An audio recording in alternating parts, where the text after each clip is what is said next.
Hello guys, nandito na naman tayo at ito may pag-uusapan na naman tayo. Isang bagong intriga na naman nitong si Buangson. Ito, basahin natin ang kanyang sinabi rito ha. Ang sabi niya rito, ang lahat ay may hangganan. Guanzon hinamon ng integrated bar.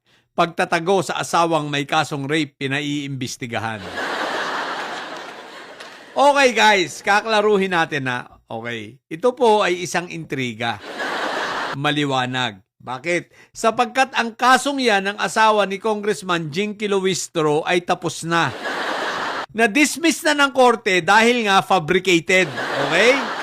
Tapos na yan, may resolution na ang korte. Kung tunay yan, di umakyat sila sa Supreme Court. Di ba? Tapos na po yan. At yan ay fabricated case. Na-dismiss na ng korte. So, itong si Buangson, gumagawa na lang ng intriga. At ako'y naniniwala na hindi ito papansinin ng integrated bar. Bakit papansinin? Unang-una, kailangan mo, para pansinin ka ng integrated bar of the Philippines, kailangan mo mag-personal complaint. Gumawa ka ng isang complaint, di ba? At isubmit mo sa integrated bar of the Philippines. Kaya abogado ka naman, Buangson, siraulo ka nga lang. At hindi mo naiintindihan dahil nga bobo ka. Ito ang sinasabi ko na hindi lahat ng abogado ay matatalino. Hindi porke naging abogado ay maayos ang pag-iisip. Maaaring noong una, nung kakatapos pa lang nila mag-aral at kumuha ng bar, maayos pa ang pag-iisip. Pero eventually, in the long run, nabubuang na, nasisira na ang ulo. Dahil napadikit, dahil rin sa mga siraulo. Kagaya nito ni Buangson, hindi, ito, nasira na ang ulo, malamang nadali rin ito ni Fentaboy. Nakatim to kay Fentaboy malamang. Kaya nasira din ang ulo. So gumagawa na lang ng intriga. Pero guys, ang isa pang anggulo, no, tingnan natin ang isang anggulo rito na kung bakit itong si Rowena Guanzon, si Buangson ay nasira ulo, ay gumagawa ng intriga upang sa ganon ma-intimidate itong si Congressman Luistro.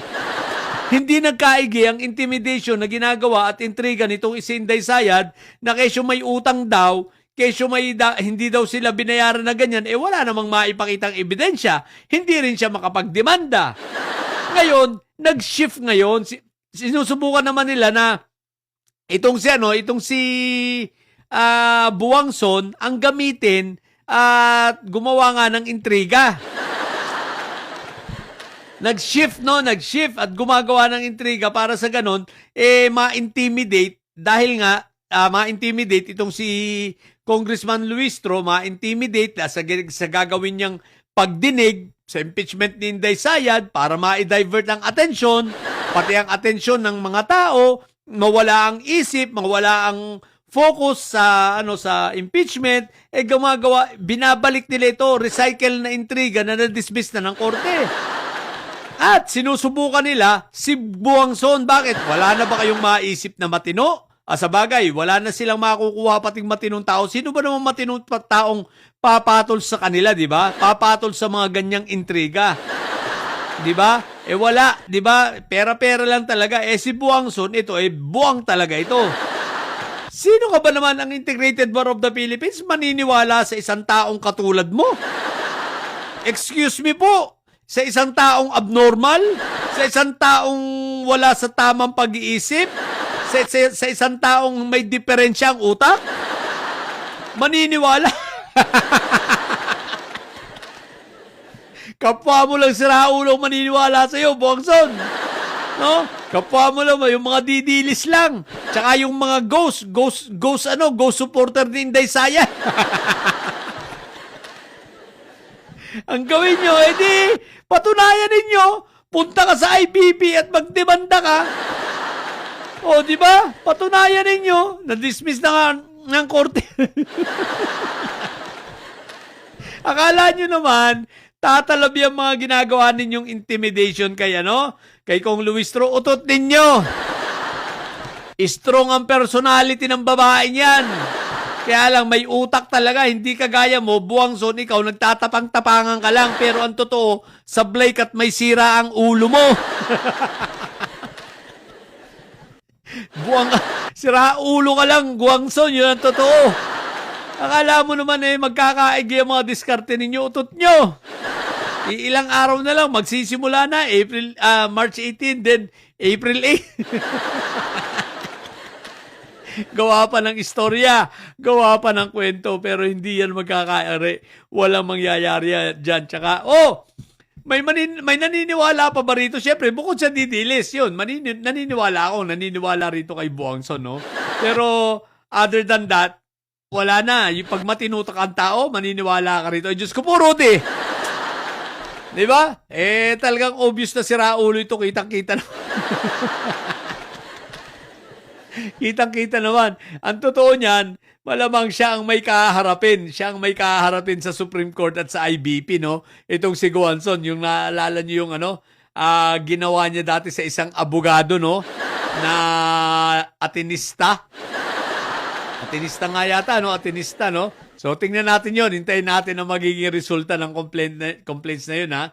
Ng reklamo na yun at kaso nito ni Buangson. Anyway, ang mahirap lang rito kay Buangson, pag ito ay, ang malakas ang depensa nito, pag dinemanda mo, aamin siya na sira ulo siya. Kaya mahirap po ito i-demanda si Buangson, Aamin ito na may sayad siya, Aamin to na may diferensya sa utak ito at pag tiningnan to sa psychiatrist, si Pinates, tingin pala, pagkakita pa lang, malaman pa lang ang pangalan, positive din. Hindi na natin kailangan examine yan. Positive din, may sira talaga ang ulo niya. kaya lusot na lusot ito sa mga judge, Hindi mo ito basta maidemanda si Buangson, Yun ang mahirap. Hindi basta ito maidemanda kasi positive na ito. Alam ng buong Pilipinas na ito ay sira ulo. Alam ng buong Pilipinas na may sayad ito. So, paano mo inididemanda ang taong ito? Ang kagandahan nga lang, di yan. Sino ba naman ang maniniwala sa kanyang matinong mga abogado, di ba? IBP, maniniwala ba sa kanya yan? Natural, hindi. Ang maniniwala sa kanya at nagsasabing totoo, sasabihin niya, sino ba? Yung mga abogadong baluga. Kagaya ni Topak Show, di ba? Si Unanoy, Topak Show. Si Attorney Baluga. Di ba yan? Maniniwala dyan. Sino pa ba? Basta mga member ng Makasayad, Makatae Black, no? Siyempre, pagtatanggol pa lalo ni Marco Tae. Pareho silang low ranking lawyer. Pero ito talaga sa lahat ng abogado ng Makatae, Makasayad Black na yan, ito talaga si Buangson ang lusot na lusot dahil sira ulo talaga. Sasabihin lang yan, hello, judge, may sira kaya ang ulo ko. Kaya hindi mo ako pwedeng kasuhan, hindi mo rin ako pwedeng hatulan. May sayad ako, positive. Aamin siya na may diferensya sa utak ang putik. Ay, nako. So, yun lang. Yung mga chismis ito, para intimidate lang si Kong Luistro at hindi, tawag nito, walang kakwenta-kwentang pansinin. So, Kong Luistro, wag mong pansinin yung mga ito. Talagang, alam ko naman, matibay naman yan si Kong Luistro, Okay? So, yun lang sa mga bobong didilis dyan at may sayad, chumichismis na naman itong kasama nyo. Pero mas malala ang utak nito compare sa inyo. Ito talaga legit na sira ulo. Matili kayo mapupot may sayad sapagkat ang may sayad ay laging high blood. Bye!